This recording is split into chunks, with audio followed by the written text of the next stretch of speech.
Hi, I want to read to you my daughter's favorite book. It is called Tatterhood and the Hobgoblins, and it is a Norwegian folk tale. Oh, by the way, this is Mrs. Williams.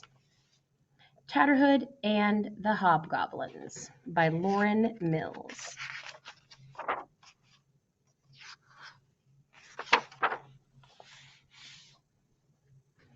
Once in the land of Norway there lived a very rich king and queen, but for all their riches they had no child, and this grieved the queen greatly.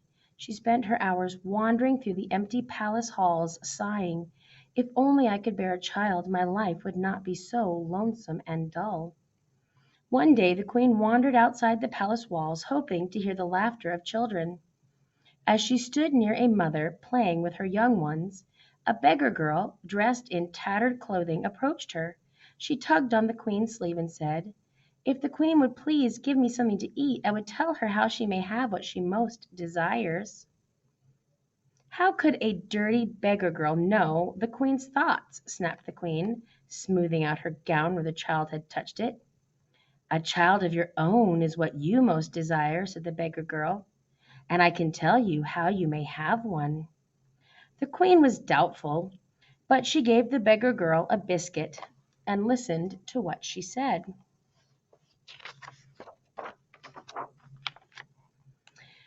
"You must follow the brook yonder," instructed the child, "until you reach a wide meadow in the middle of the woods. Walk 100 paces toward the setting sun, and there you will find two flowers. One will be very beautiful, and the other will be an ugly weed. You must eat the beautiful flower and leave the weed there. Go alone and do not tarry. If you reach the flowers before the sun has set, no harm will befall you." And without another word, the beggar girl ran away. Now the queen was afraid to enter the woods, and she was still reluctant to believe the beggar girl. She paced along the edge of the trees, wondering what to do, until her desire to have a child finally overcame her fear and doubt. Then she did as she was told, but not soon enough, for when she reached the meadow the sun was gone, and it was the moon that lit the flowers. The queen recognized the beautiful flower at once and ate it. It was so delicious that she hesitated only a moment before grabbing the weed and eating it too. What could it matter, she thought. The weed was just as sweet, if not sweeter, than the beautiful flower. Appearances can be deceiving, she said aloud. Then she thought she heard a sinister laugh behind her. She turned quickly and saw 12 hobgoblins encircling her.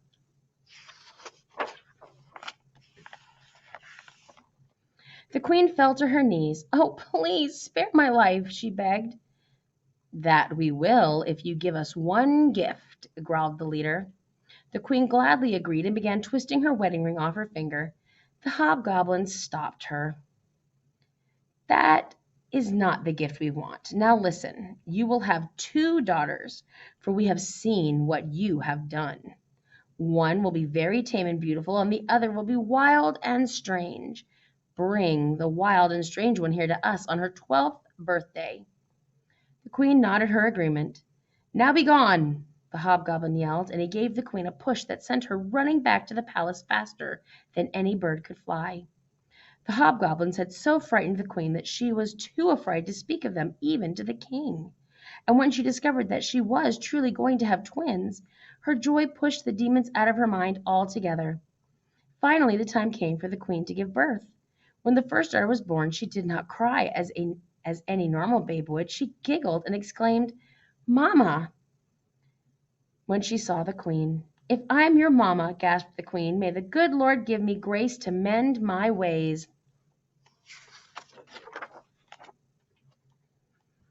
When the second twin was born, so fair and mild, the queen was happy again and named the child Isabella. As time went on, the elder twin was called Tatterhood, for she insisted on wearing a ragged woolen cloak with a hood that hung about her ears in tatters. And as if this were not odd enough, she also rode upon a wild goat and always carried a wooden spoon with her. So different was Tatterhood from her dainty sister that it was hard to believe the two were twins, and harder still to believe that Tatterhood was a princess, for she looked more like a beggar girl. Tatterhood was a spectacle at the palace. Whether she was racing her goat atop the palace walls or crouched on her hands and knees in the mud singing to a toad, her appearance greatly disturbed the fine ladies of the court. The queen often tried to make Tatterhood look less wild and strange by taking away her spoon and her goat and her tattered cloak. But Tatterhood was too clever and took sport in catching her mamma sneaking away with her things. After some time the queen gave up on Tatterhood and bestowed all her affection on Isabella. The nursemaids tried to shut Tatterhood up in a room by herself, thinking only to save their queen some embarrassment, but it was of no use, for wherever the younger twin was, there must Tatterhood be, and no one kept them apart.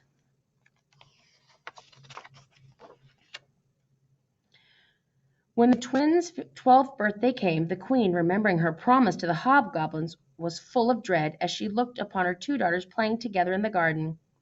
Fit for a queen's garden is my rose perfect Isabella, but Tatterhood grows as wild as a weed, she thought. Yet they both blossom, one never harming the other, weed or flower. Tatterhood is mine, and I will never give her up to the hobgoblins. And so the queen celebrated her daughter's birthday with them. But after the celebration, when the candles had long been blown out, there arose such a frightful noise in the gallery that the queen knew the angry hobgoblins had come to fetch their due. Tatterhood ran and asked her mother what it was that dashed and crashed about so. "Oh," said the queen, "you wouldn't want to know." But Tatterhood would not let up until she found out all about it, and what the queen left out she guessed. Then Tatterhood told the king and queen that she would drive out the hobgoblins, in spite of all her parents could say, and however much they begged her and prayed for her to leave the demons alone. She said it was she who must go out and drive the hobgoblins away.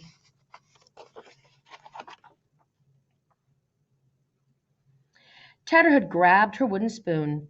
"Keep all the doors tightly shut," she instructed, "so that not one comes so much as the least bit ajar, and make sure the nursemaids keep a close watch over Isabella." With that said, she sped off to fetch her goat. Suddenly, above all the racket, came a high-pitched yell and a thud, thud, thud, and an ouch, ouch, ugh, as Tatterhood rode through the halls, whacking the hobgoblins' wicked little heads with her wooden spoon.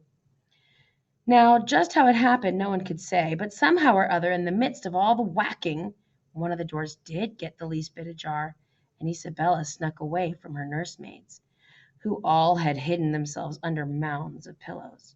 She peeked her head out of the doorway just the tiniest bit to see how her sister was getting along.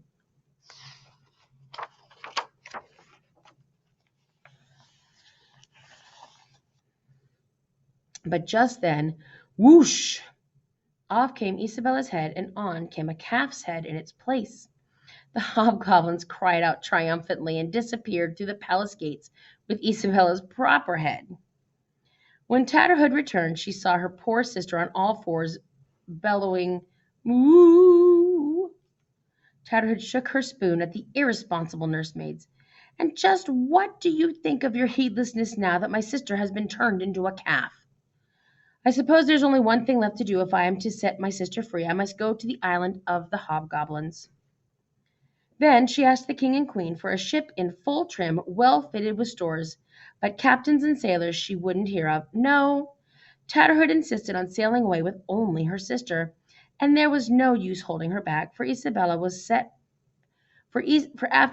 is set right, we shall sail on to see the world a bit, she said, and at last they sighed and let her have her way.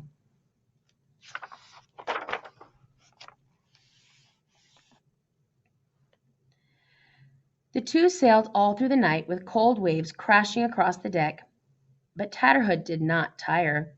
She steered the ship straight to where the hobgoblins dwelt, and in the morning they dropped anchor in a misty cove.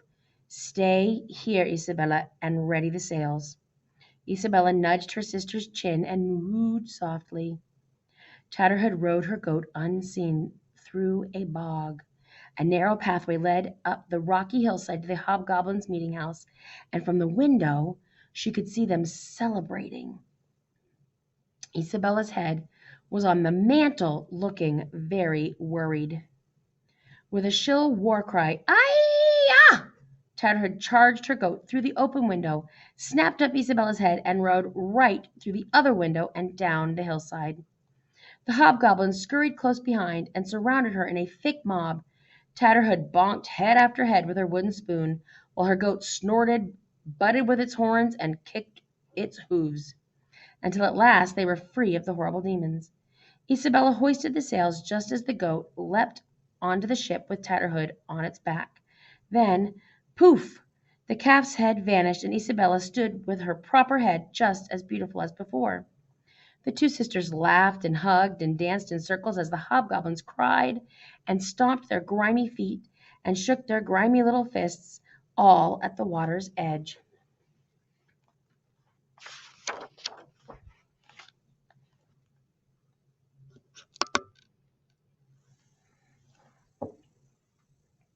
For 3 more years the sisters sailed to many splendid lands, but when they were finally on their way home a fierce wind blew them off course. No matter how hard the two sisters tugged at the wheel, they could not set the ship right. The wind ripped the sails right off the masts, and they found themselves shipwrecked at the bottom of a hill in some unknown land. Looking up the hill, they saw a magnificent castle, and charging through the gates and toward them was an army of knights. The sisters clutched each other in fear as Isabella murmured, "And we almost made it home." "Never mind, Isabella, I have a plan," said Tatterhood. "You stay below." With no argument, Isabella quickly slipped below deck. The knights soon gathered in front of the ship and saw only Tatterhood on her goat, dressed in her tattered cloak, and riding wildly up and down the deck, her wooden spoon in hand.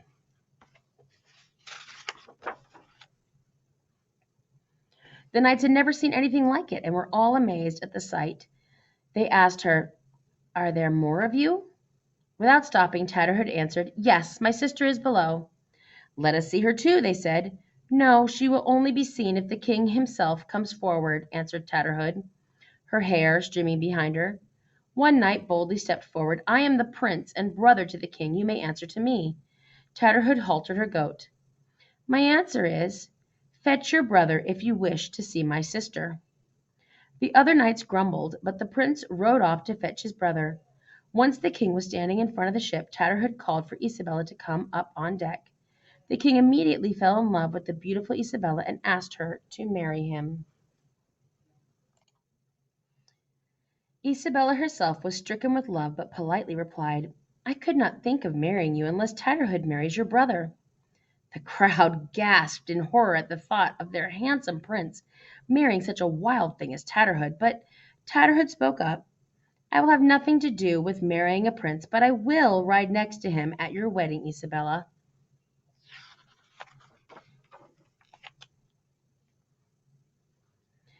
And so the wedding plans were put into action at once. Everyone in the castle was kept busy brewing and baking or sewing and stitching until at last the wedding day arrived. Isabella pulled Tatterhood aside. "Tatterhood, you may wear one of my dresses if you like, and ride upon the finest horse the king owns." But Tatterhood said, "Not I, sister. What fits you is yours. I wear my own."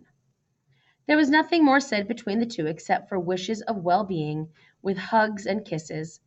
The wedding procession began. The people gathered around the bridal party as they rode from the village to the castle courtyard. Everyone marveled at the magnificence of the new bride. "Oh, isn't she just the loveliest you have ever seen?" they exclaimed. "But oh, what sort of a bedraggled creature is her sister, who rides upon a goat and carries a silly wooden spoon? How dare she wear that ugly cloak to her own sister's wedding?"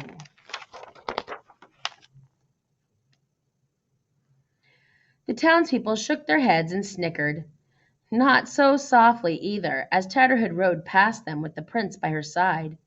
Tatterhood paid them no attention, and neither did the prince, as they were engaged in lively conversation. Then finally Tatterhood asked the prince, "Well, why don't you ask me why I ride upon this goat?" "Very well," said the prince. "Why do you ride upon that wild goat?" "Are you so sure it is a goat? Or might it be the grandest deer you have ever seen? Asked Tatterhood, and when the prince looked again, the goat had indeed become the finest horned deer he had ever seen. On the saddle cloth, embroidered with silk, were all the wondrous scenes of the twins' journey. The prince merely smiled and nodded.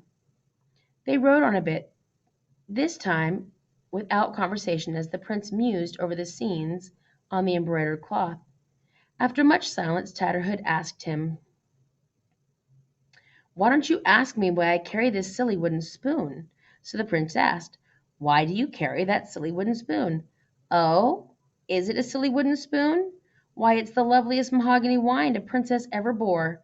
The prince looked again and saw a mahogany wand such as no mortal hands had ever carved. The prince just smiled and nodded. They rode on a long while, speaking again in pleasant conversation, as if nothing unusual had happened, until Tatterhood could stand it no longer, and asked, "Well, why don't you ask me why I dress in an ugly tattered cloak and wear these weeds in my hair?" "Ah, Tatterhood, I don't have to ask, for I know why," answered the prince.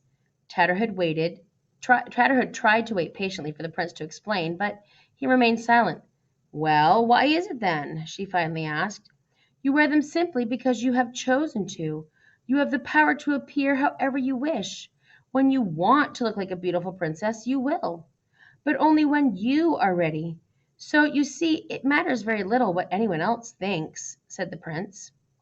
This time it was Tatterhood who smiled and nodded. The prince looked again at her and saw the most magnificent princess he could ever have imagined. Nestled in her hair were fragrant and exotic wildflowers, and she was wearing the most extraordinary woven cloak. Twisting in the yarn was a peculiar flower in full blossom. "I am breathless," said the prince, "for you are indeed the most marvelous creature I have ever known." Tatterhood replied, "Well, for a prince, I suppose you are the most marvelous creature yourself." He laughed. "Ah, then you might have something to do with marrying a prince such as I?" "Yes, of course," Tatterhood answered, for she did not doubt her heart, and the two were also wed that very day. And after much festivity, both couples set out for the twins' old kingdom to celebrate anew. The queen at first in which Tatter did not recognize Tatterhood, in which Tatterhood took much delight, teasing her mother that she did not know her very own daughter. The king was overjoyed to have both his daughters wed to such fine men. He exclaimed that Tatterhood would rule after him. So in time Tatterhood ruled fair and wise, and she and the prince had many laughing children who filled the palace halls. And today, out in the middle of a meadow grow two flowers. One is very beautiful and the other is odd. On the outskirts of the nearby village awaits a beggar girl for the next queen who wishes for a child. The end.